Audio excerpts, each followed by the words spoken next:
A plane landed in my pasture. Then the HOA president said I was blocking their runway. I bought 112 quiet acres in Colorado because I wanted peace. Then a private plane landed in my cattle pasture, and the HOA president showed up telling me I was interfering with their runway. She claimed they'd been using my land for 5 years and had the paperwork to prove it. But when I checked that paperwork, one impossible detail opened the door to something much bigger. Stay with me, because the runway wasn't even the real plan. And if you enjoy stories where ordinary landowners stand their ground with evidence and the law, subscribe and come along. The first airplane landed in my pasture at 8:17 on a Sunday morning. I was 45 years old, owned 112 acres in eastern Colorado, and until that moment, I believed every foot of it belonged to me. I had spent 20 years designing agricultural equipment, hydraulic systems, implements, machinery built to survive dust and bad decisions. When I finally had enough money to leave corporate engineering behind, I bought the Barrett place for one reason: silence. No subdivision. No traffic behind the house. No committee telling me what color to paint a barn. Pine Hollow Estates sat beyond my northern fence, close enough that I could sometimes see rooftops through the cottonwoods. But my deed was clear. My ranch wasn't part of their development or their homeowners association. That Sunday, I was repairing a hinge on the western cattle gate when I heard an engine overhead. It was too low. I looked up. A white single-engine plane crossed above my barn, banked gently, then lined itself up with the western pasture. For half a second, I thought the pilot was in trouble. Then the wheels touched grass. The plane rolled across my property with the smooth confidence of someone who had done it before. I dropped my wrench into the truck bed and drove toward it. By the time I reached the western field, the propeller was slowing. A man climbed out, opened a baggage compartment, and pulled out 2 sets of golf clubs, not an emergency.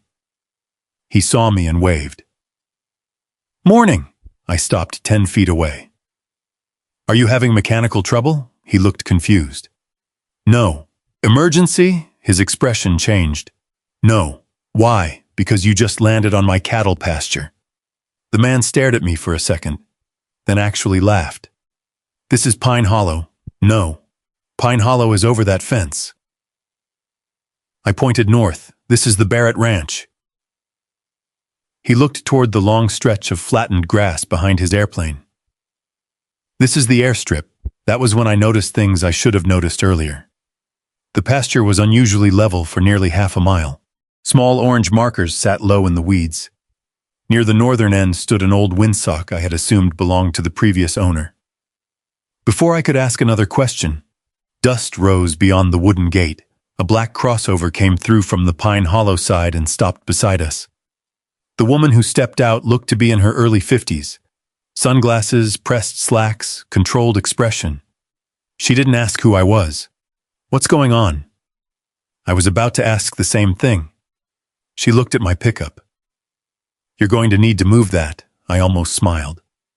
"Why? You're interfering with the flight corridor." The words were so ridiculous I needed a second to process them. "The what?" She removed her sunglasses. "Vanessa Hart, president of Pine Hollow Estates. I'm Luke Barrett, owner of the ground you're standing on." That finally made her pause. Only briefly. "I know who you are." "Good. Then you know this isn't Pine Hollow property." Vanessa glanced toward the pilot. "Give us a minute." He carried his clubs toward the gate without another word. I watched him go. "Does he do this often?" Vanessa folded her sunglasses in one hand. "Residents and authorized guests have used this strip for years. This isn't a strip. It's my pasture. It's an established aviation access. Not according to my deed." Her expression hardened. "Mr. Barrett, you purchased property beside an established community. You don't get to arrive afterward and erase existing uses because they're inconvenient. That did it. I bought this ranch 11 months ago. Nobody disclosed an airport. It's not an airport. Then stop landing airplanes on it." For the first time, irritation broke through her polished tone. "You cannot obstruct the runway." I looked around at my cattle fence, my barn in the distance, and the plain sitting in grass I paid taxes on. Watch me. Vanessa stepped closer. I strongly recommend you don't put anything across this field until you've reviewed the documents. What documents? The previous ownership recognized Pine Hollow's aviation access. The arrangement existed long before you. My anger cooled into something more useful. Recorded easement? She didn't answer immediately. There's documentation. Lease? Documentation. Recorded against the property? Her jaw tightened. You should come to the association office tomorrow. I'll show you everything. I studied her face. She wasn't surprised that I objected. That bothered me more than the airplane. Vanessa had driven through that gate already knowing my name. She had come prepared to tell me what I could and couldn't do on land that wasn't even inside her HOA. How long? I asked. What? How long have airplanes been landing here? Approximately 5 years. I looked back across the flattened pasture. 5 years. That meant this wasn't one pilot making a mistake. It wasn't some forgotten neighborly favor. For 5 years, people had apparently been driving through that wooden gate, landing aircraft on this ranch, and calling the ground beneath them theirs to use. Vanessa put her sunglasses back on. Review the paperwork before you do something you'll regret. She walked to her crossover. I said, until I see something recorded against my deed, nobody has permission to land here. She stopped with one hand on the door. Then she looked back at me. You may own the land, Mr. Barrett. That doesn't mean you own every right attached to it. She drove away. The pilot took off 20 minutes later. I stood beside my truck as the aircraft climbed east and disappeared into the Colorado sky. That afternoon, I pulled my deed from the fireproof box in my office, then the closing documents, then the county parcel map. I spread everything across my kitchen table. Acres. Every boundary matched what I remembered. No HOA covenant, no aviation easement, no lease, no shared runway, nothing. Yet Vanessa Hart had just told me an entire homeowners association possessed a 5-year right to land airplanes in my pasture, and she claimed she had paperwork proving I couldn't stop them. By midnight, I wasn't wondering whether there was a runway on my ranch anymore. I was wondering who had created the documents that said it belonged to somebody else. I spent another 2 hours comparing my deed with the county parcel map and every disclosure from the sale. Nothing changed. My northern boundary stopped Pine Hollow Estates cold. No easement crossed it. No lease granted access. No covenant mentioned aircraft. The title report showed no recorded aviation rights anywhere on the 112 acres. The next morning, I called Samuel Green. Samuel was 70, retired from county surveying, and had worked on Pine Hollow's original subdivision maps. When I explained what had landed in my pasture, he went quiet. "Don't move anything," he said. "Why?" "Because if somebody's claiming an old property right, I want to see what's on the ground before they know we're looking." He arrived that afternoon in an old silver pickup with survey equipment behind the seat. We started at the northern fence. Samuel found the first problem within 20 minutes. A steel boundary stake near the wooden gate stood almost 40 feet south of where his measurements placed the recorded property line. He crouched beside it. "This isn't the original monument. Can you tell? Wrong cap, wrong installation, and whoever put it here wanted somebody looking casually to think Pine Hollow extended farther south than it does." That got my attention. We followed the supposed runway. Once I knew what to look for, the pasture changed in front of me. Faded orange markers appeared beneath weeds. Small solar landing lights had been sunk nearly flush with the ground. Samuel scraped dirt from one section and exposed compacted gravel under a thin layer of grass. Farther west, we found drainage pipe. "This was engineered," I said. Samuel nodded. "Gradually, I'd guess. But yes, the strip ran almost entirely through open pasture, ending well before my barn. Every measurement Samuel took placed it inside my deeded boundary. Then we reached the northern end. A locked utility cabinet stood behind brush near the HOA gate. A buried line ran from it toward the runway lights. Samuel stared at the cabinet. "Was this here when you bought the place? I thought it was old irrigation equipment." He gave me a look. "Luke, somebody didn't just land airplanes here, somebody maintained this. That distinction mattered. An old permission could explain occasional landings. It couldn't explain infrastructure built on property the HOA didn't own." Vanessa arrived before Samuel finished. Her crossover stopped on the Pine Hollow side of the gate. She stepped out carrying a thick binder. "I heard you hired a surveyor." Samuel looked at me. I hadn't told anyone. Vanessa opened the gate. "This is Samuel Green," I said. "He's confirming my boundaries. I know Mr. Green." Sam didn't return the courtesy. Vanessa placed the binder on my truck hood. Inside were copied meeting minutes going back 5 years, references to something called community aviation access, and several diagrams of the western pasture. Then she pulled out a yellowed sheet labeled Established Shared Airfield. A dotted boundary line cut through my property and created a narrow corridor connecting Pine Hollow to the strip. "There," Vanessa said. "This predates your purchase." Samuel took the page before I could. He studied it without speaking. Vanessa mistook his silence for uncertainty. The association relied on that boundary for years.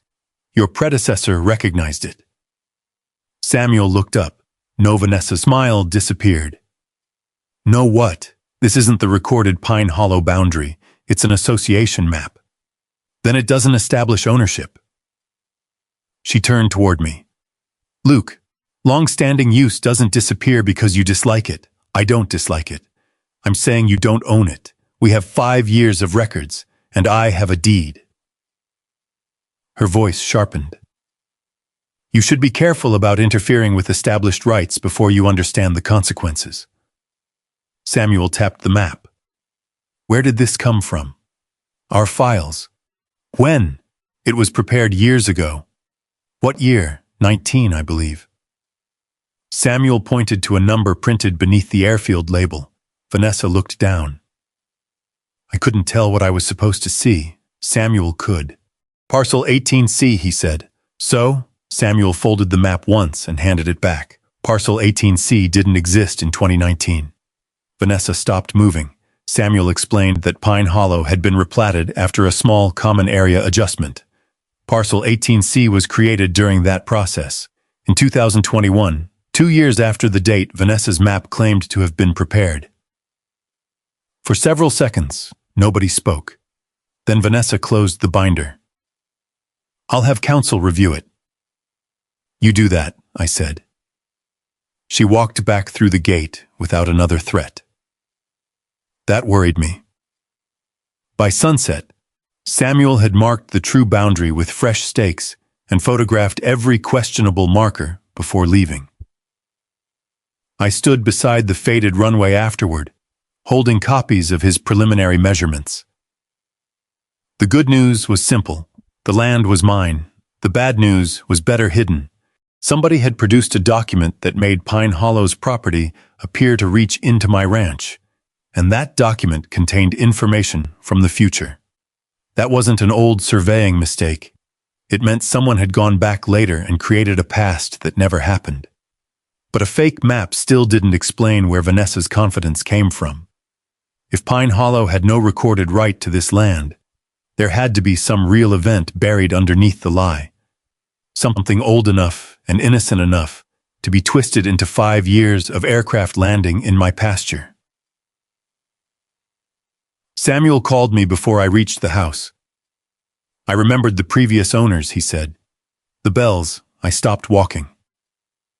What about them? There was an airplane out there once, years ago, winter time. I remember people talking about it. Regular flight? No, nothing like that. Samuel paused. It was an emergency, and suddenly I knew exactly who I needed to find next. Martha Bell was 67, and lived 40 minutes east of my ranch in a small house outside Burlington. She had sold the property after her husband died, several years before I bought it from the next owner, but Samuel remembered her name and found a current number. When I called, I expected suspicion. Instead, the moment I mentioned an airplane landing in the western pasture, Martha went silent. "Is Vanessa Hart still involved?" she finally asked. That was enough to make me drive out the next morning.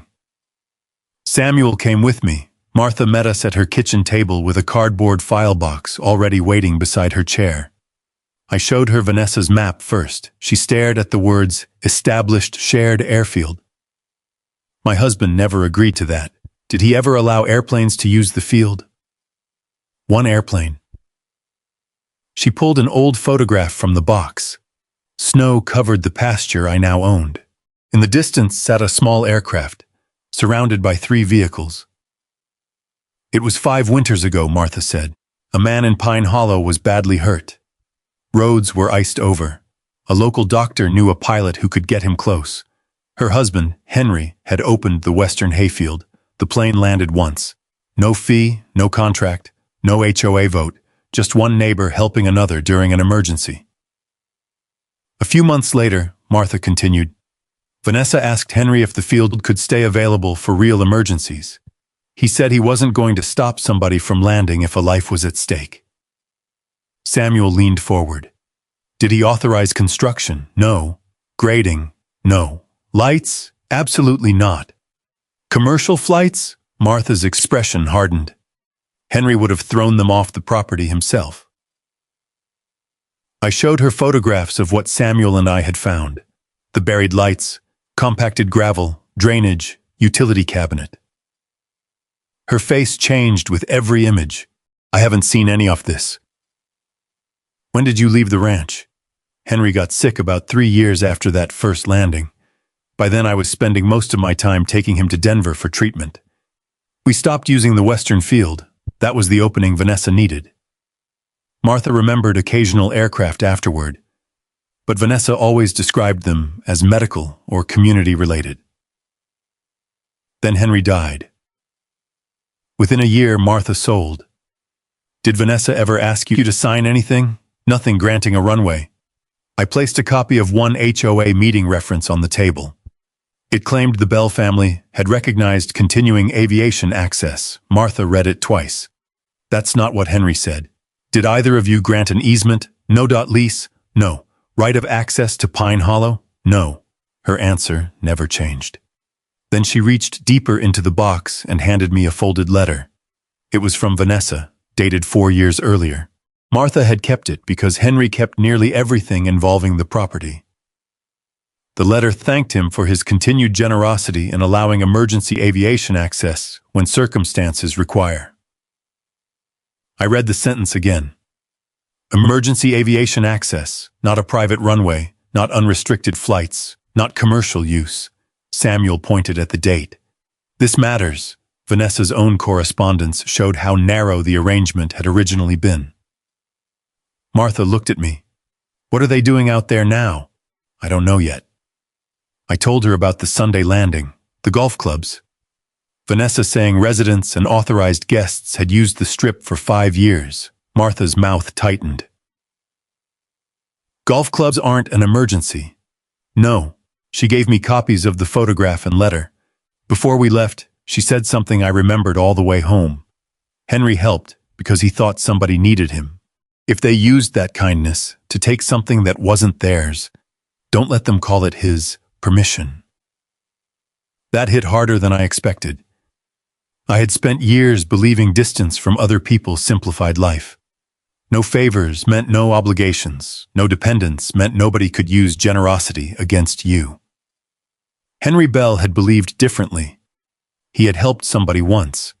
Vanessa had apparently turned that act into a claim. Back at the ranch, I parked beside the western gate and walked the strip alone. I could see its history now, the original field underneath everything, then the additions, a little grading, a few markers, lights, drainage, each improvement small enough that an aging owner might overlook it. Together, they created something permanent looking. But one question still bothered me. If Vanessa only wanted emergency access, none of this made sense. Emergency aircraft didn't need Pine Hollow residents arriving with golf clubs. They didn't need a maintained strip every weekend. And nobody spent years quietly improving somebody else's pasture without getting something in return. 2 days later, I got my first answer. I had mounted a small camera near the barn facing the western field. At 9:42 Saturday morning, another aircraft landed. A luxury SUV came through Pine Hollow's gate to meet it. The pilot climbed out. A man from the SUV shook his hand. Then before they drove away, the pilot reached into his jacket and handed him a white envelope. I replayed the footage 3 times. Whatever Pine Hollow was running on my land, it wasn't an emergency service. Someone was making money. I added 3 more cameras. All of them stayed on my property, aimed at the runway, the wooden access gate, and the utility cabinet Samuel had found. I wasn't interested in watching Pine Hollow residents. I wanted a record of what crossed my boundary. Over the next 3 weekends, the pattern became impossible to dismiss. Planes arrived Friday evenings and Saturday mornings. Luxury SUVs waited near the gate. One Saturday, I recorded 4 separate landings before noon. Then Eric Dalton appeared. I knew his name because Dalton Earthworks trucks were common around the county. What I hadn't known was that Eric was closely tied to Pine Hollow's board. His crew drove through the wooden gate with a compact roller and grading equipment. They spent almost 2 hours smoothing the runway. On my land, I recorded the entire thing. The following weekend, 2 men rolled temporary fuel equipment from behind the utility cabinet. A folding table appeared beside the gate. Pilots signed something on a clipboard before leaving, and envelopes kept changing hands. That was when I called Rachel Monroe. Rachel was 40, a land use attorney in Fort Collins who handled boundary, easement, and development disputes. I expected our first meeting to last an hour. It lasted nearly 3. She started with my deed, then Samuel's survey, then Martha Bell's letter, then the footage. When the video showed Eric's crew grading the strip, Rachel paused it. "Did you authorize this?" "No. Previous owner." Not according to Martha, she wrote something down when I asked whether Pine Hollow could claim rights simply because the runway had existed for years. Rachel didn't give me the comforting answer I wanted. "They can claim almost anything," she said. "The question is whether they can prove it." Vanessa keeps saying established use. Established use isn't a magic phrase. She tapped Martha's letter, especially when the original permission appears limited, and the later use may have exceeded it. Rachel told me not to block the runway yet. That frustrated me. They're landing planes on my ranch, and right now they're creating evidence for you every weekend. That changed how I saw the cameras. We weren't waiting. We were letting Vanessa document her own problem. Rachel requested Pine Hollow's available corporate and financial filings and began tracing the companies connected to the maintenance work. Within 10 days, she called me back. On her desk was a stack of budget summaries. One line had been repeated for years: community transportation contributions. "How much?" I asked. Rachel slid a page toward me. Across 5 years, the reported amount exceeded $600,000. I stared at their number. For what? That's what I'd like to know. The association's normal expenses were exactly what you'd expect: landscaping, gate maintenance, common area insurance, security. But the transportation account didn't fit. Neither did repeated payments to Dalton Earthworks for something labeled grounds stabilization. I had been getting paid to improve a runway on my property. Vanessa told everyone this was emergency access. Rachel leaned back. Then somebody should explain why emergency access produces revenue. The next break came from inside Pine Hollow. A woman called my cell after dark and asked if I was Luke Barrett. "Who's asking?" "Claire Bennett." "I'm the HOA treasurer." I said nothing. "I think we need to talk." Claire refused to meet inside Pine Hollow. We chose a diner 20 miles away. She arrived carrying no files, just a purse she kept beside her. "I've been treasurer 3 years," she said. "Vanessa told us the Bell property had a permanent lease for the Strip. Have you seen it?" "No." "Did the board approve payments to Eric?" Vanessa presented them as maintenance obligations under the lease. "Did anyone ask for the lease?" Claire looked down. "I did once." "What happened?" "She told me Association Council had it." Rachel, sitting beside me, asked the next question. "Who controls the transportation contributions?" Claire hesitated. "Vanessa approves the deposits.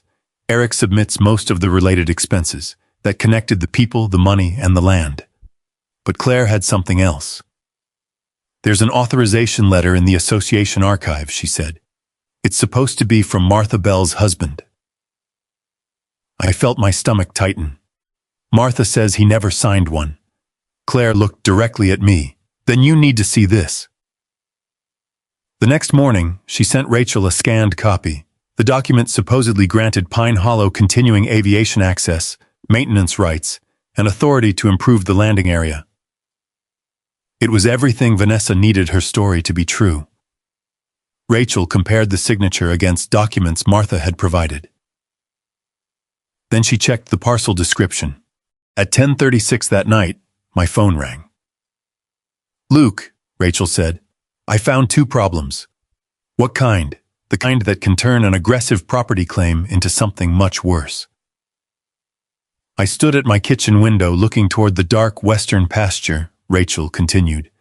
"The signature doesn't look right. And the second, the parcel number on their authorization didn't exist when this document was supposedly signed.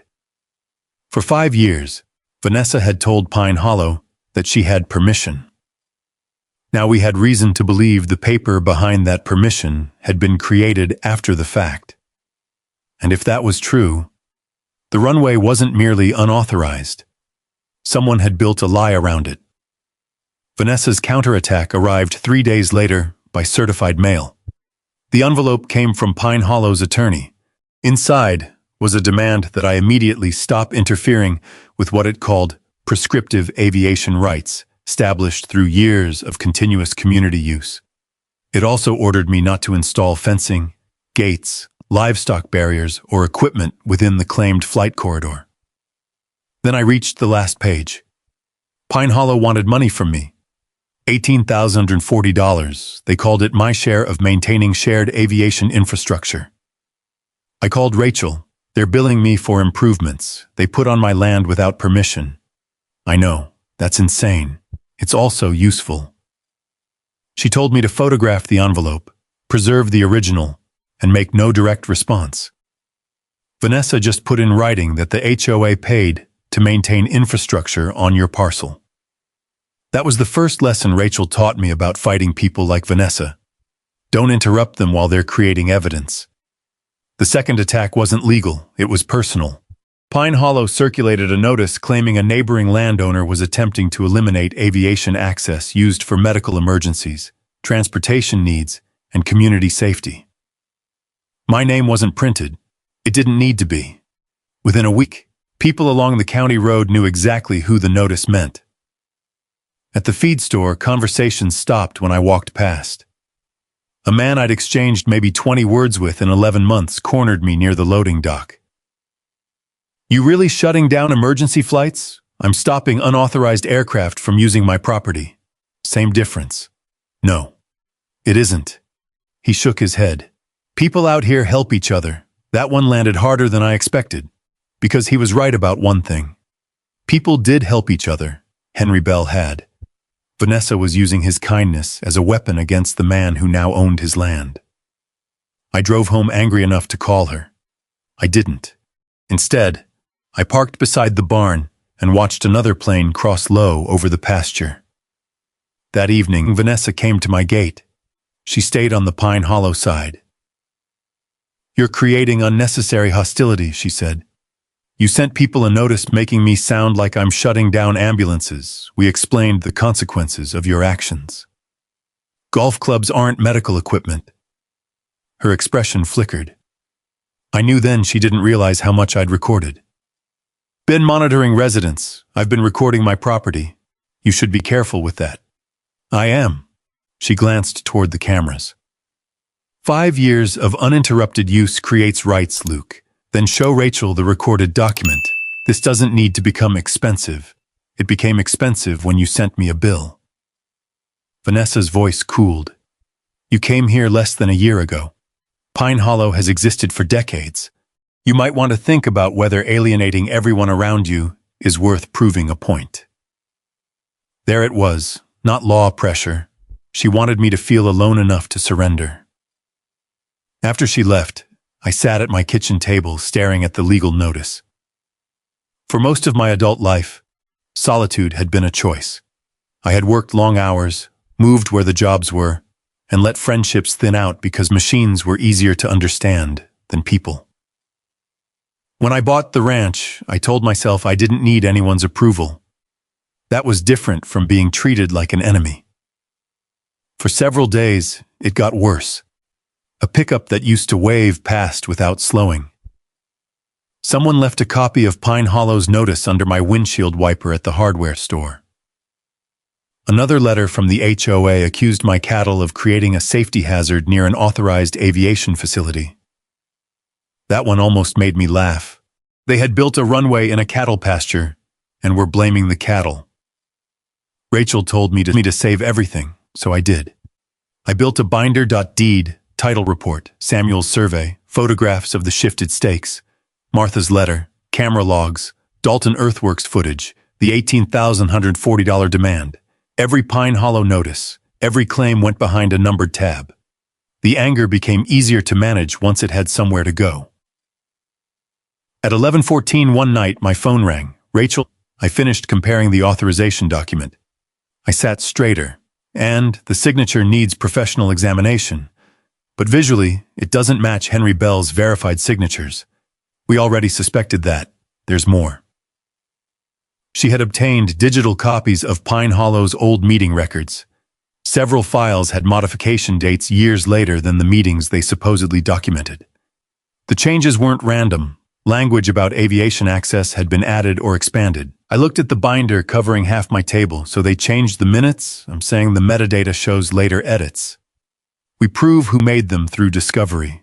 Then Rachel reminded me about the parcel number on the authorization letter. Created in 2021, printed on a document supposedly signed years earlier. Luke, come to my office tomorrow morning. Why? Because Vanessa's whole argument depends on that authorization. I looked through the dark window toward the western pasture. And you think it's forged? Rachel paused. I think we're getting very close to proving that somebody manufactured a legal history for your land. The neighborhood could look away from me. Vanessa could send another 100 notices. But paper didn't care who was popular. And by morning, I was going to see the signature that might break her entire story. Rachel had 3 documents spread across her conference table when I arrived. The first was Pine Hollow's supposed authorization letter. The other 2 were records Martha had provided bearing Henry Bell's verified signature. Rachel placed transparent copies over each other. Even I could see it. Henry's real signature leaned sharply right, with a narrow loop in the B and a distinctive break between his first and last name. The HOA version was smoother, careful, almost too careful. Someone copied the general shape, Rachel said, but handwriting alone isn't what bothers me most. She pointed to the property description, parcel 18C. Samuel had already established that designation didn't exist when the authorization was supposedly signed. You can't put a 2021 parcel number on a document executed before 2021, Rachel said, so either Henry could see the future, or this document was created later. Rachel had already arranged for a forensic document examiner to review the original if discovery forced Pine Hollow to produce it. But she wasn't finished. She turned her laptop toward me. Pine Hollow's meeting minutes appeared in 2 columns. On the left was an archived version Claire had saved years earlier. On the right was the version Vanessa had produced after I challenged the runway. One sentence had become an entire paragraph. The older version mentioned maintaining emergency access. The newer version described continued aviation operations and associated land use rights. Same meeting, I asked, supposedly. Same date? Yes, different text. and different file history. The metadata showed later edits, not one, several. Each one strengthened Pine Hollow's supposed authority. The pattern was becoming impossible to explain as sloppy bookkeeping. Samuel joined us by video call. Rachel showed him the altered map and both versions of the meeting minutes. He confirmed that the false boundary line aligned almost exactly with the replacement stakes we'd found in my pasture. They moved the markers to match the map, I said. Samuel shook his head, or drew the map to match the moved markers. Either way, neither matches the recorded survey. That distinction mattered. Vanessa wasn't relying on one questionable document. The documents and physical markers supported each other. A person standing at the gate would see a stake. Then look at the HOA map, then see a line in the meeting minutes. 3 separate pieces of evidence, all telling the same false story. Rachel closed the file. How you manufacture legitimacy. My phone buzzed. Claire, she had found something else. An hour later, she emailed Rachel a chain of messages between Vanessa and Eric Dalton, dating back more than 2 years. Most were mundane. Mowing schedules, gravel deliveries, drainage work. Then Rachel stopped scrolling. One message from Vanessa read, "Keep Western Strip maintained continuously. It needs to look established." Eric replied, "Understood. I'll keep the edges clean and markers visible." I read the exchange twice. Look established, not safe, not usable for emergencies. Established. Rachel printed the email. This helps us establish intent. For the first time since the plane landed, the balance shifted. Vanessa had spent weeks telling me I was the newcomer challenging something old. Now her own records suggested that making the strip appear old and permanent had been part of the plan. Rachel drafted a formal notice that afternoon. It rejected Pine Hollow's claimed aviation rights, disputed the authenticity of its supporting documents, demanded preservation of all records, and warned against deleting emails, altering files, moving survey markers, or making additional improvements. I signed it. Can I close the gate now? Rachel considered that. The vehicle gate is on your side of the recorded boundary. Yes, and you can clearly post your property. What about the runway? Don't create an aviation hazard. We're going to do this cleanly. That was exactly what I wanted. No stunt, no confrontation for the sake of confrontation. Just a boundary nobody could pretend not to see. The next morning, I installed private property signs at both ends of the pasture and another beside the wooden access gate. Then I locked the vehicle gate. I sent written notice that no HOA maintenance crew had permission to enter my ranch and that no aircraft had my consent to use the field. By Friday evening, everything was documented. At 7:06 Saturday morning, I poured coffee and checked the cameras. Nothing. At 8:11, still nothing. For one hopeful hour, I thought Vanessa had finally understood what the evidence meant. Then I heard an engine. A plane crossed over the barn and descended towards the western pasture. It landed despite the signs. 23 minutes later, another engine came from the opposite direction, not an aircraft. A diesel. On the camera feed, Eric Dalton's truck stopped outside my locked gate. Behind it came a trailer carrying a skid steer. 2 workers climbed out. Then Vanessa's black crossover pulled up. I watched Eric point toward one of Samuel's fresh boundary posts. Vanessa said something I couldn't hear. Eric climbed into the skid steer. The machine rolled forward, its bucket lowered toward my fence line. I grabbed my phone and headed for the truck. Rachel had told me Vanessa might make a mistake once the paper trail started closing around her.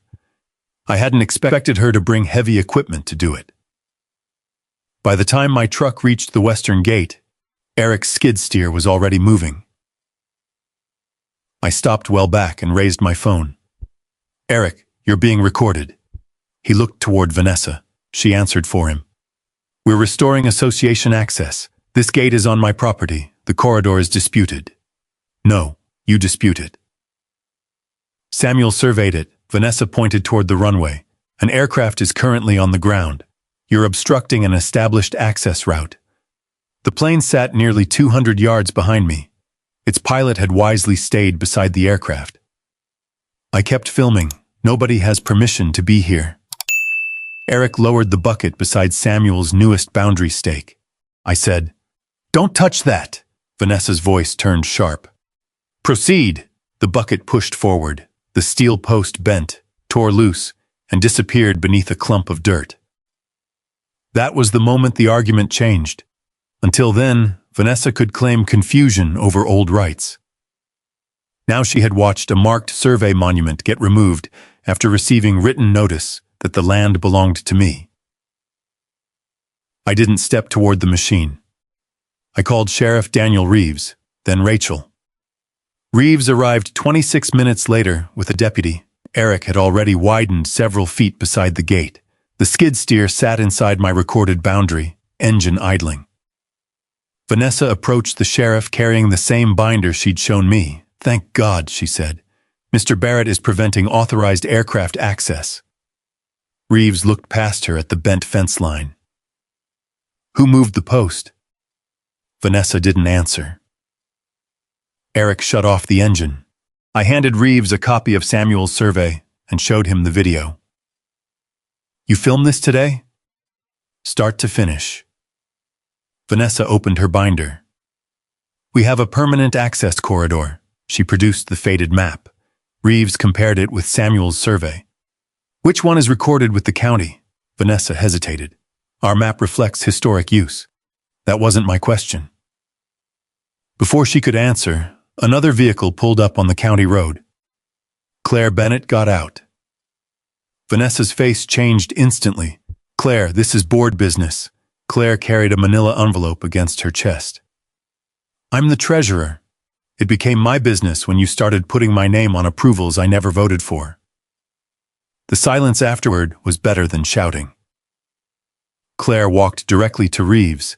"Have internal association emails that may explain why they were maintaining this strip." Vanessa stepped forward. "Those are confidential." Reeves held up one hand. "Don't." Claire handed him copies. Rachel arrived a few minutes later and read them beside the sheriff. Most confirmed what we'd already seen. Then she reached one message from Vanessa to Eric. "Keep Western access maintained. Once it looks permanent, future owners will have a harder time challenging it." Reeves read it twice. Then he looked at Vanessa. "Future owners?" She folded her arms. "That's being taken out of context. What context makes it better?" No answer. Rachel pointed toward the removed stake. "Vanessa received written notice yesterday identifying this as Luke's recorded boundary." Vanessa turned on her. "This is a civil dispute. Ownership may be litigated," Rachel said. "That doesn't give you permission to destroy marked property and expand an access route while the dispute is active." Reeves walked to Eric. "Load the machine." Eric looked at Vanessa. Reeves repeated himself. "Now." For once, Eric didn't wait for her permission. His workers recovered the damaged post and loaded the skid steer. Reeves photographed the disturbed ground and told Vanessa neither she nor her contractors were to remove another marker or enter through my locked vehicle gate without lawful authority. She tried one final time. "What about the aircraft?" Rachel answered. "The owner has revoked permission to use his land." Vanessa looked at me. "You think this ends because you locked a gate?" "No." Looked at the email in Rachel's hand. "I think this starts because you pulled out a boundary post." The plane departed later that morning. No second aircraft came. Sunday stayed quiet. For the first time since I'd discovered the strip, I could stand near the barn without waiting for an engine to appear over the horizon. But Rachel didn't celebrate. Monday morning, she spread Claire's emails across my kitchen table. "We've proved they wanted the strip to look permanent," she said. "Isn't that enough? Enough to fight their claim. Not enough to explain it. They were making money. $600,000 over 5 years matters. But look at the risk Vanessa took Saturday. She ignored our notice, brought machinery onto disputed land, and ordered Eric to remove a survey marker in front of cameras." Rachel tapped the email. People don't usually take that kind of risk to protect weekend landing fees. I looked toward the western field. What are you saying? I'm saying the runway may be worth more to Vanessa than we've found. The flights had stopped, the machines were gone, the gate was locked, but the biggest question had changed. It was no longer whether Pine Hollow had stolen a right to use my pasture. It was what Vanessa planned to do with that right once everyone believed it was permanent. The next weekend gave me something I hadn't expected. Silence. Saturday morning passed without a plane. Then Sunday, I kept catching myself listening for engines anyway.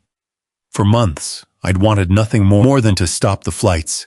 Now that they had stopped, the quiet felt less like victory than the pause before somebody made another move. Rachel made ours first. She filed suit seeking a declaration that Pine Hollow had no aviation easement, maintenance right, or access corridor across my ranch. The complaint also demanded restoration of the pasture, damages for unauthorized use, recovery of profits tied to that use, and relief based on the allegedly fabricated authorization documents. Vanessa's attorney responded aggressively. He claimed Pine Hollow had relied in good faith on historic permission and argued that years of continuous use created rights Luke Barrett could not simply erase. Rachel read that sentence aloud in her office. "Good faith," she said. Then she placed Vanessa's email beside it. "Once it looks permanent, future owners will have a harder time challenging it." Those two things don't sit comfortably together. The lawsuit gave us something Vanessa had avoided from the beginning. Discovery. She could ignore my questions. She couldn't ignore court-ordered requests for records. Boxes began arriving at Rachel's office. Bank statements, invoices, board minutes, emails, contractor agreements, old maps. Claire spent hours helping us decode Pine Hollow's accounting system. The $600,000 labeled community transportation contributions was only the cleanest part. Payments went out almost as quickly as money came in. Dalton Earthworks received repeated checks for grading, drainage, access stabilization, and equipment rental. Several invoices were approved by Vanessa personally. Some were dated before the board minutes that supposedly authorized the work. "That's backwards," I said. Claire nodded. "The board was often told after something had already been done." "Then why do the minutes say unanimous approval?" Claire looked uncomfortable. "Because that's what the final minutes say, not necessarily what happened." Rachel compared archived drafts Claire had saved against Pine Hollow's official files. Again, language had appeared later. Votes became unanimous. Questions disappeared. Temporary maintenance became continuing authority. The paper trail wasn't messy. It was being cleaned after the fact. Then Rachel found the account we hadn't known existed. Several aviation-related payments had passed through a separate operating account before reaching the HOA ledger. Claire stared at the routing numbers. "I've never seen this account." "Who had authority over it?" Rachel asked. The bank records answered Vanessa Hart, and, on several transactions, Eric Dalton. Rachel subpoenaed the underlying statements. While we waited, Vanessa disappeared from my fence line. No black crossover. No letters taped to my gate. No crews, nothing. That bothered me more than her threats had. One evening, I walked to the western pasture. Samuel's replacement stake stood where Eric had torn out the first one. The runway lights were dark. Grass was already pushing through the wheel tracks left by the skid steer. For the first time, the field looked like mine again. But I had learned enough not to confuse quiet with surrender. 3 days later, Rachel called. "Come in."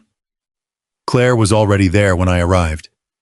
On the conference table sat records from the secondary account. Rachel pointed to a series of incoming transfers. They weren't from pilots. They came from a company called Front Range Aeronautical Holdings. "Who are they?" I asked.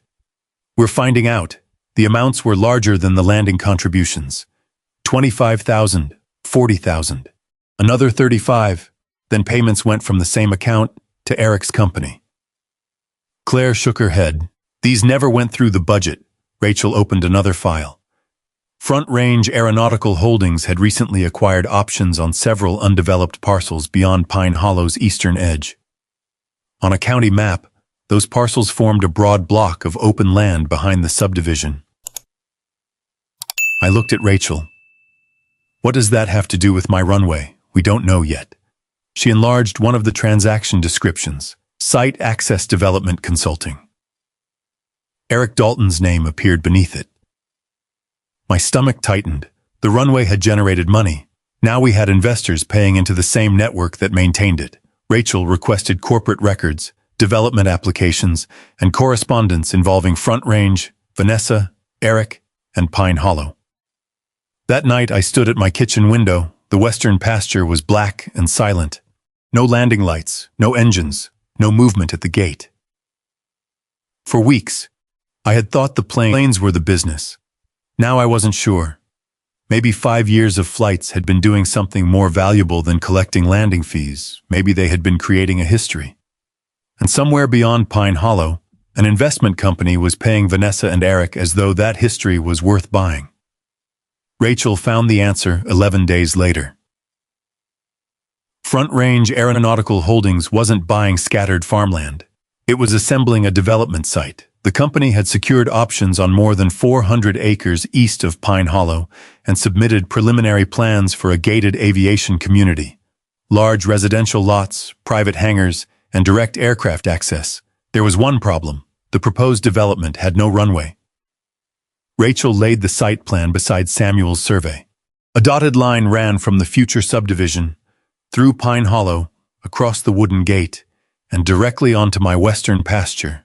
The label beside it read, Existing Aviation Corridor. I stared at those 3 words. They're using my runway in the development plan. Not your runway, Rachel said. Your pasture. That distinction was the whole case. The investors weren't paying Vanessa and Eric merely because pilots liked landing near Pine Hollow. They were paying for access they believed already existed. 5 years of flights made the strip look established.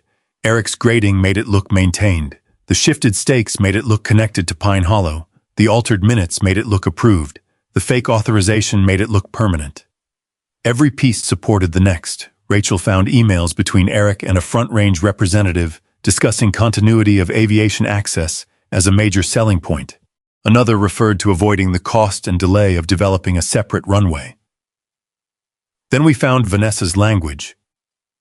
In an email sent 8 months before I bought the ranch, she described the Western Strip as a long-established community aviation asset expected to remain available regardless of adjacent ownership changes.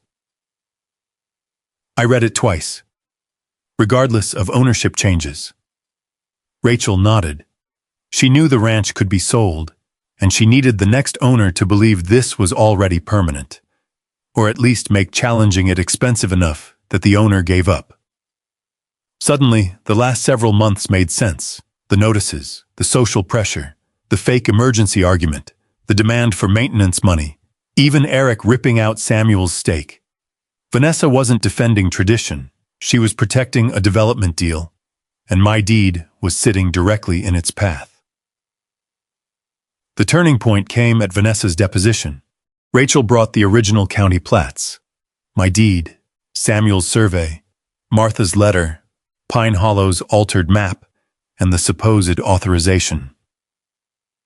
Vanessa arrived with 2 attorneys. She looked composed again. For the first hour, she answered everything carefully. Yes, Pine Hollow had used the strip. Yes, she believed permission existed. Yes, maintenance had occurred. Yes, Front Range had discussed future development. Then Rachel narrowed the questions. Henry Bell sign a recorded aviation easement. I understood that access had been granted. That's not my question. Vanessa shifted slightly. I don't recall the exact form. Rachel placed the county recorder's certification in front of her. Did Henry Bell record an aviation easement? No. Did Martha Bell? No. Did any later owner? Not that I'm aware of. Did Luke Barrett? No. Rachel placed the supposed authorization beside Vanessa's hand. Is this document recorded against Mr. Barrett's title? No. Is your established shared airfield map a recorded survey? Vanessa's attorney objected. Rachel waited, then asked again. Vanessa answered quietly. No, Rachel put Samuel's survey on the table. Show me the recorded document that gives Pine Hollow Estates any aviation, maintenance, or access right across Luke Barrett's pasture. Vanessa looked at her attorney, then at the exhibits. Nobody spoke. The silence lasted maybe 10 seconds. It felt longer. Finally, Vanessa said, "There isn't one recorded." That sentence did what months of arguments couldn't. The woman who had told me I didn't understand my own property had admitted under oath that she couldn't identify a single recorded right, allowing Pine Hollow onto it. Rachel wasn't finished. She placed the Front Range development plan in front of Vanessa. Why is Mr. Barrett's pasture labeled an existing aviation corridor on a project you were helping investors develop? Vanessa's composure cracked. I didn't prepare that map. Did you provide information used to prepare it? I communicated with the investors. Did you tell them Pine Hollow possessed permanent access? Her attorney told her to answer only if she knew. Vanessa stared at the plan. Rachel slid over the email containing Vanessa's own words. Expected to remain available regardless of adjacent ownership changes. Vanessa stopped answering confidently after that. When we stepped outside, I didn't feel triumphant. Mostly I felt tired. 5 years of flights had never been the real objective. They had been evidence Vanessa was manufacturing in real time. A pattern of use she hoped nobody would ever challenge. Rachel closed her briefcase. We have motive now. What happens next? We put it in front of a judge. I looked toward the mountains beyond the parking lot. For months, Vanessa had acted as if confidence could substitute for ownership. Soon, Judge Helen Parker would decide whether 5 years of pretending had created a legal right, or whether Pine Hollow had spent 5 years building its future on land it never owned. Rachel kept the trial simple. Ownership first, she told me. Everything else follows. Samuel Green testified with the recorded plats projected behind him. He showed the original Pine Hollow boundary, the replacement stakes pushed onto my ranch, and the false airfield map that used a parcel number created years after its supposed date. Then Martha Bell took the stand. She was nervous until Rachel asked about the winter emergency. My husband let a doctor land, Martha said. A man needed help. Did your husband give Pine Hollow permanent aviation rights? No. Did he authorize a commercial runway? No. Did he authorize construction? No. Martha looked toward Vanessa. He helped somebody once. That wasn't permission to take his field. The courtroom went quiet. Claire Bennett supplied the inside story. She explained how Vanessa presented the runway as legally leased, how Eric Dalton's invoices arrived as obligations rather than proposals, and how final meeting minutes contained approvals Claire did not remember the board making. Rachel showed the email. Once it looks permanent, future owners will have a harder time challenging it. Then came the financial records. More than $600,000 in community transportation contributions. Payments to Dalton Earthworks, the secondary account. Money connected to Front Range Aeronautical Holdings. Finally, Rachel displayed the proposed aviation subdivision. My pasture appeared on the screen beneath 3 words, Existing Aviation Corridor. Vanessa's attorney argued that Pine Hollow had relied on years of open use and believed in good faith that continuing permission existed. Rachel answered with one question, where is the right? Not where was the runway, not how many airplanes landed, not how much money had been spent maintaining it. Where was the legal right? Nobody produced one. Vanessa took the stand near the end.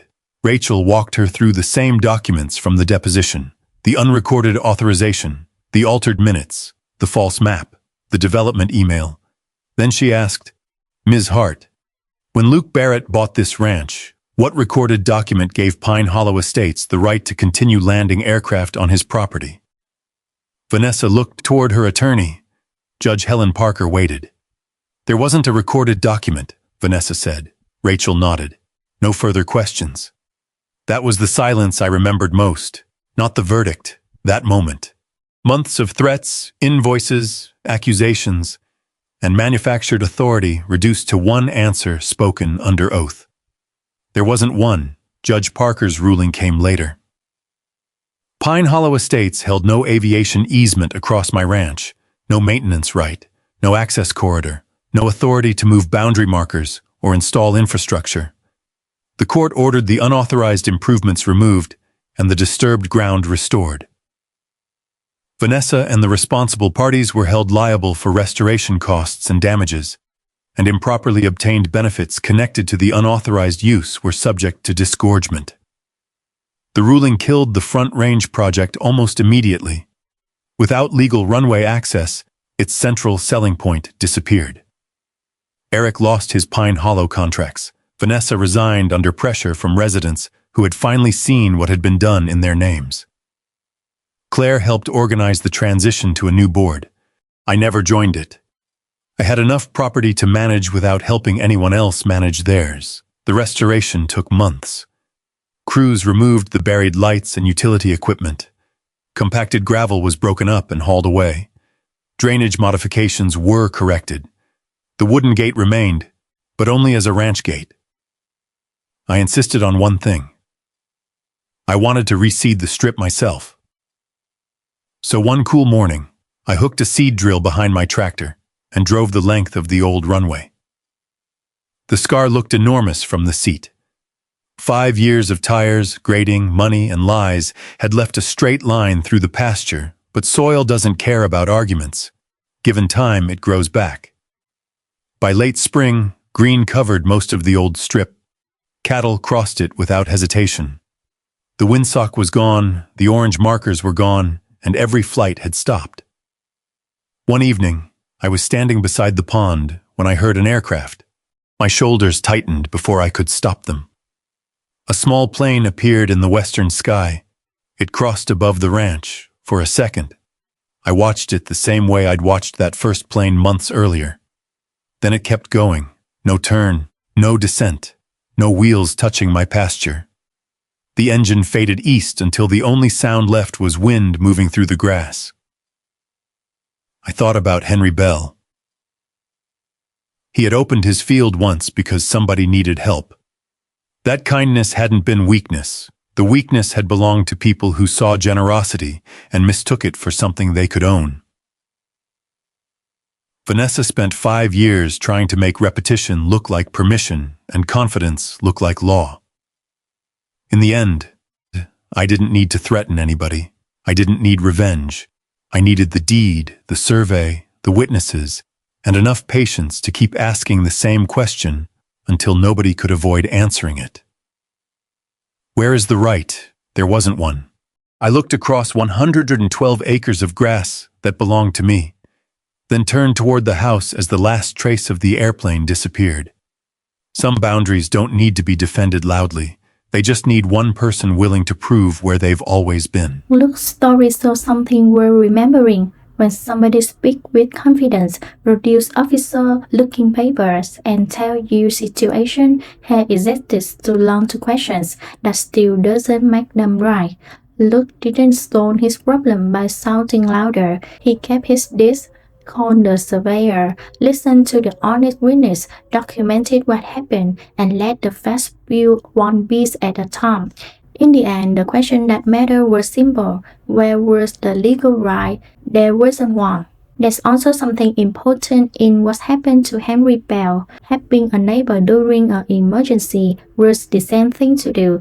His kindness wasn't the mistake. The mistake was allowing that kindness to be represented as permission for something he never agreed to. We shouldn't have to become suspicious of every good deed just to protect what belongs to us. But we should understand our boundaries, keep good record, and be willing to stand calmly behind the truth when those boundaries are challenged. If you believe Luke handled this the right way, type yes in the comments. And if you ever deal with an HOA or property line dispute, or simply had to stand around without losing your dignity, you're welcome to share your experience below. If story about ordinary people protecting their homes, ranches, and property preservation, evidence, and the law means something to you, subscribe and stay with us. There are more HOA and rent justice story ahead.